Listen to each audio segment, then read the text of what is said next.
She went under at 2:17 a.m. on a moonless August night. 8 months later, Lake Champlain had something to say about that. The water kept its secrets until a commercial fisherman's net snagged on something that shouldn't have been there, something that turned a tragic accident into a haunting question mark. Maya Chen was the kind of person who sent her location to 3 different group chats before walking to the campus library alone. Cautious by nature, methodical by training, she was a junior studying environmental engineering at the University of Vermont, the daughter of 2 surgeons who'd raised her to think 3 steps ahead. Her friends knew her routines. Maya called her parents every Sunday at 11 a.m. sharp. She kept emergency cash taped inside her textbooks. She was the one who made sure everyone had each other's phone numbers before they went out, who counted heads before leaving parties, who never let anyone walk home alone after midnight. Which is why what happened on Lake Champlain that August weekend made so little sense. The trip had been planned for weeks, a late summer celebration before senior year. Maya and 5 college friends rented a house on the Vermont side of the lake, complete with a small dock and access to a 22-foot pontoon boat. The kind of weekend that fills Instagram feeds. Sunset selfies, coolers full of White Claw, speakers playing indie pop across the water. Maya had been looking forward to it for months. She'd even bought a new swimsuit, a modest blue one-piece that her roommate teased her about. "You're going to a lake house, not a convent," Sophie had laughed. But Maya was Maya. Practical, prepared, safe. The house sat on a quiet cove about 3 miles north of Burlington, surrounded by tall pines that blocked most of the road noise. The lake stretched out like a mirror, 120 miles long and up to 400 feet deep in places. Beautiful, peaceful, the kind of place where the worst thing that should happen is a sunburn or a hangover. Saturday night, August 15th, started like any other college party.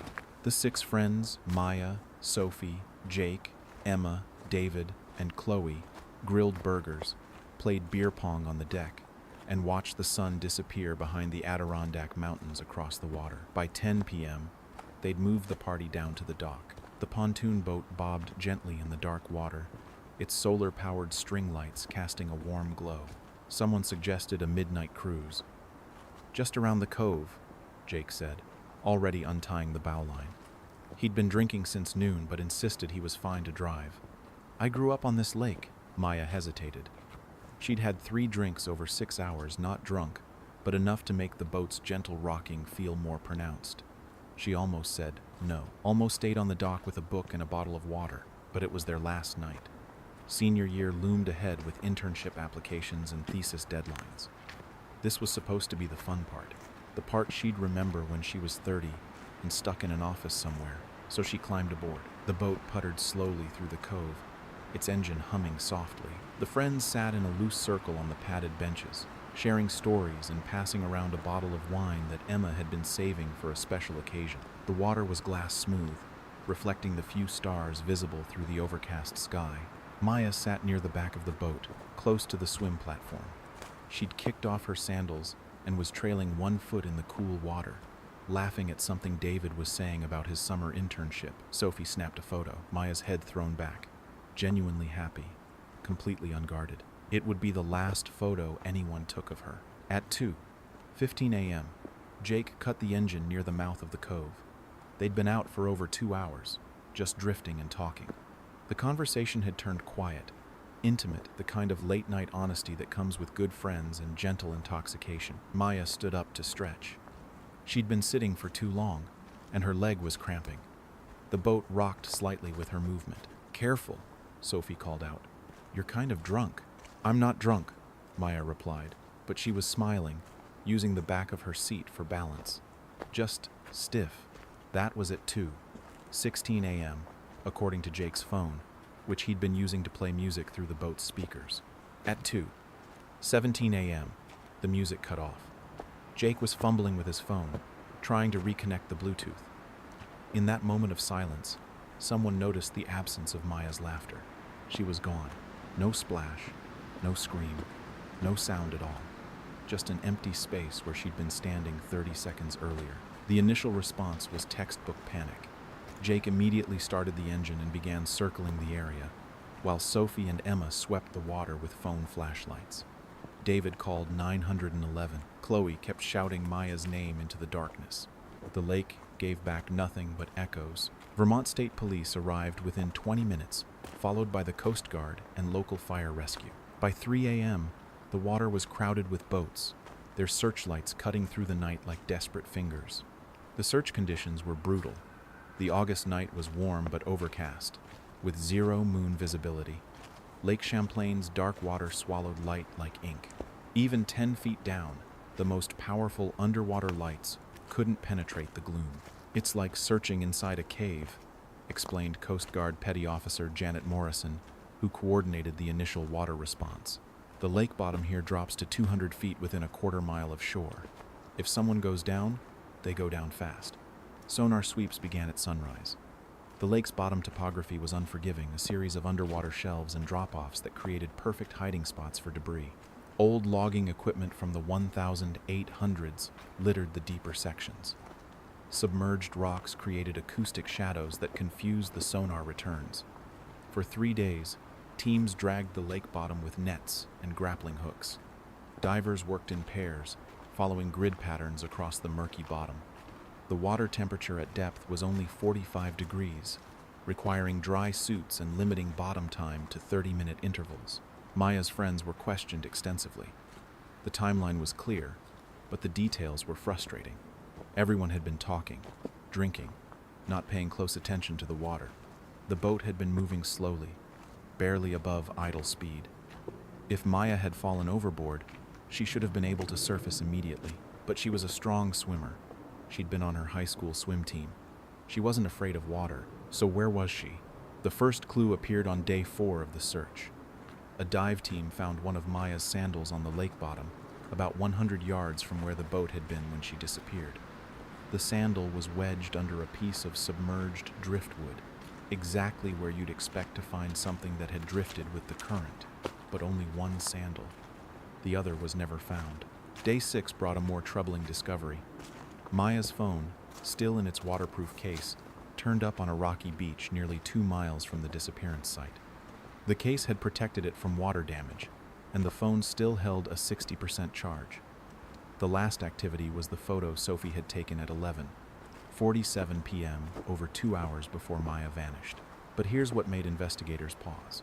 The phone's location history showed it had remained stationary at the disappearance site until approximately 4 a.m., then traveled in a straight line to where it was found, not the meandering path you'd expect from something drifting with wind and current. The search expanded. Teams combed the shoreline for miles in both directions. Helicopters with thermal imaging surveyed the entire northern section of the lake. Maya's parents arrived from California. Her father's surgical precision now focused on search grids and probability maps.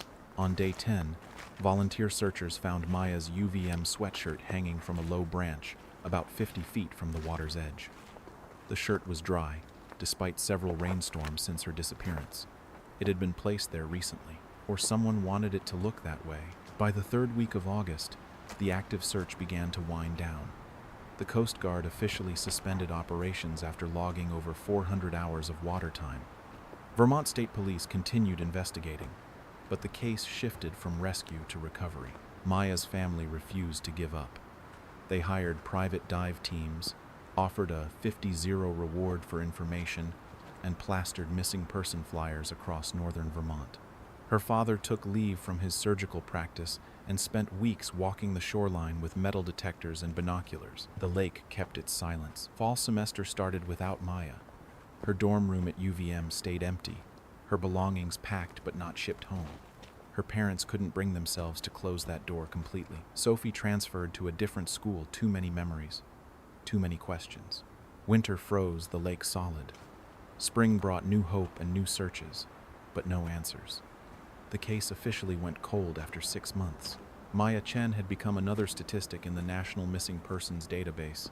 Her parents held a memorial service in December, 8 months after she vanished. They planted a memorial garden at UVM with a small plaque. Maya Chen, who always looked out for others. But they never held a funeral. You can't bury someone you haven't found. The lake had taken Maya completely.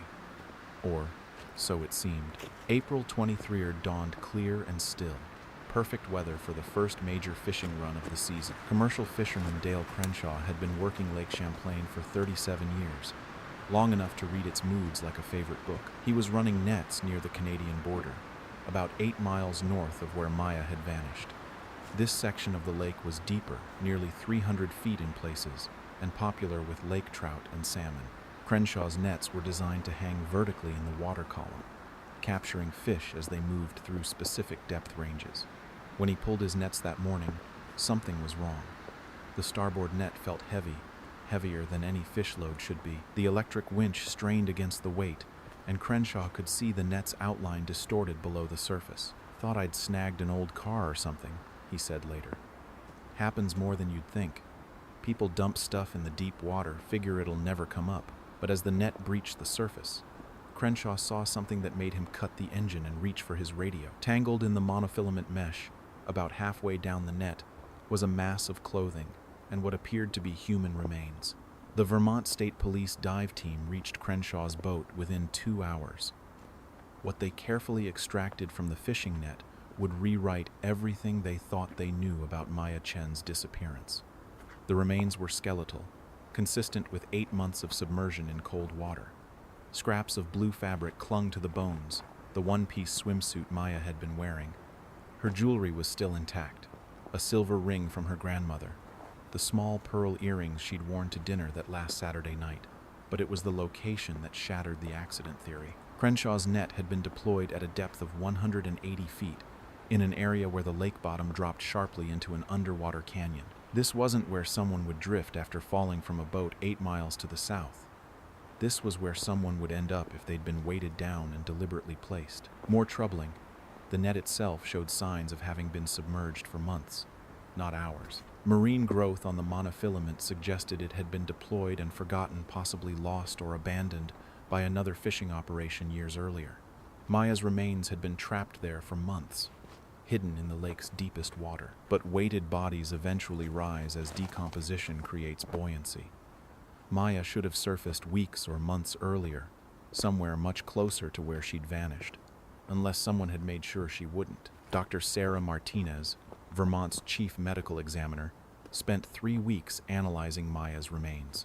The bones told a story, but not a complete one. 8 months underwater had erased most soft tissue evidence, leaving only the skeleton and the questions it raised. There were no obvious signs of trauma, no bullet holes, no blade marks, no fractured skull. But absence of evidence wasn't evidence of absence, especially after extended submersion. The cold water had preserved some tissue, but the lake's fish and invertebrates had done their work. What the examination did reveal was more circumstantial but equally troubling. Maya's remains showed no signs of the typical injuries associated with drowning victims, no damage from underwater obstacles, no evidence that she'd struggled against submerged debris. More significantly, the way her clothing had become entangled in the fishing net suggested her body had been in that specific location for an extended period. The pattern of marine growth, the distribution of skeletal elements, even the way her jewelry had settled, everything indicated she'd been there for months, not days or weeks. Bodies don't travel 8 miles underwater and then wrap themselves in abandoned fishing nets, Dr. Martinez explained to investigators. Someone put her there, or she ended up there under circumstances we don't yet understand. The toxicology results, what little could be gleaned from bone marrow samples, showed no obvious poisons or drugs beyond the alcohol everyone knew she'd consumed that night. But after 8 months, most chemical evidence was long gone. The investigation reopened with new urgency. Maya's friends were questioned again, their phones and social media accounts examined with fresh eyes. The rental house was processed for forensic evidence, though 8 months and multiple tenants had compromised most traces. Jake, the boat's operator that night, hired a lawyer. So did David and Emma. What had seemed like a tragic accident was now a potential homicide investigation. Investigators worked backward from the fishing net discovery, trying to construct a timeline that made sense. Maya had vanished at 2:17 a.m. from a boat 3 miles north of Burlington. Her remains were found 8 miles north of that location, in water too deep and too remote for accidental drift. The simplest explanation was the most disturbing. Someone had taken Maya from the boat, transported her to the deep water location, and disposed of her body with weights or other means to ensure it wouldn't surface near shore. But who and why? Maya's friends all passed polygraph tests, though the results weren't admissible in court. Their phone records showed no suspicious contacts or deleted messages. Social media posts from that weekend appeared genuine, no signs of planning or conspiracy. The rental boat's GPS system had been disabled, eliminating any electronic record of where it had traveled after Maya's disappearance was reported. Convenient, but not necessarily incriminating. Many recreational boaters turned off GPS to save battery. Still, questions multiplied. Why had Maya's phone traveled from the disappearance site to the rocky beach where it was found? How had her sweatshirt ended up dry and clean on a shoreline branch days after several rainstorms? Why had only one sandal been recovered from the immediate search area? Each piece of evidence could be explained individually. Together, they painted a picture of careful staging, someone creating a trail of breadcrumbs to support the accidental drowning narrative, while the real evidence was hidden 180 feet underwater. 14 months after Maya Chen vanished from that pontoon boat, her case remained officially unsolved. The medical examiner had ruled her death a homicide based on circumstances, but no charges were ever filed. No arrests were made. The fishing net that trapped her remains was traced to a commercial operation that had gone out of business 3 years earlier. Dozens of similar nets had been lost or abandoned in the lake's deeper waters, a common hazard that fishing boats and dive teams had learned to navigate carefully. Maya's parents returned to California with more questions than answers. Their daughter's remains were cremated and her ashes scattered in the Pacific Ocean, far from the lake that had kept her secrets for so long. But they couldn't let go of the case. Private investigators hired by the family continued to pursue leads. Someone had suggested Maya might have been involved in something dangerous, drugs, perhaps, or gambling debts. But every investigation came up empty. Maya's life had been transparent, documented, safe. The rental house changed hands twice. New college groups rented it for weekend getaways, most of them unaware of its history.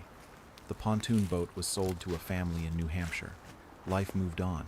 But the lake remembered. Sometimes the deepest mysteries aren't about what we can prove, but about what we can live with not knowing. Maya Chen's case exists in that gray space between accident and intent, between tragedy and crime.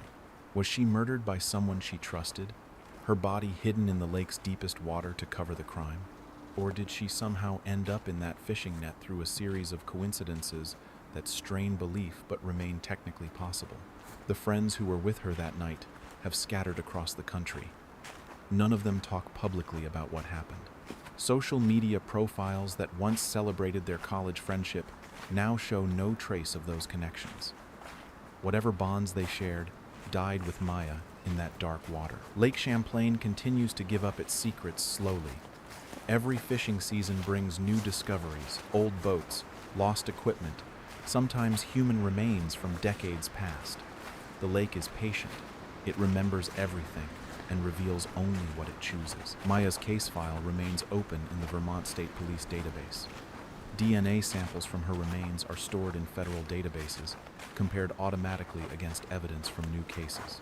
Somewhere, someone might be carrying the weight of what really happened that August night. But the lake has already spoken. It held Maya for 8 months, then returned her in a way that transformed a simple drowning into an enduring question mark. Whether that was justice or coincidence, mercy or cruelty, depends on what you choose to believe about the dark water and the secrets it keeps. The memorial garden at UVM still blooms every spring. Maya's plaque remains polished, visited by classmates who remember her laugh and wonder what might have been. But the lake remembers differently. It remembers the weight of her body sinking into darkness. It remembers the fishing net that became her grave.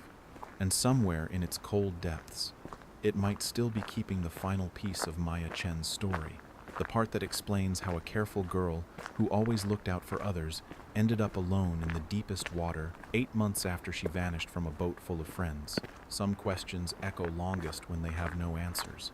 What do you think really happened to Maya Chen that August night? Was it an accident that became something more sinister in the telling, or was there always more to the story than her friends let on? The lake knows, but it's not telling.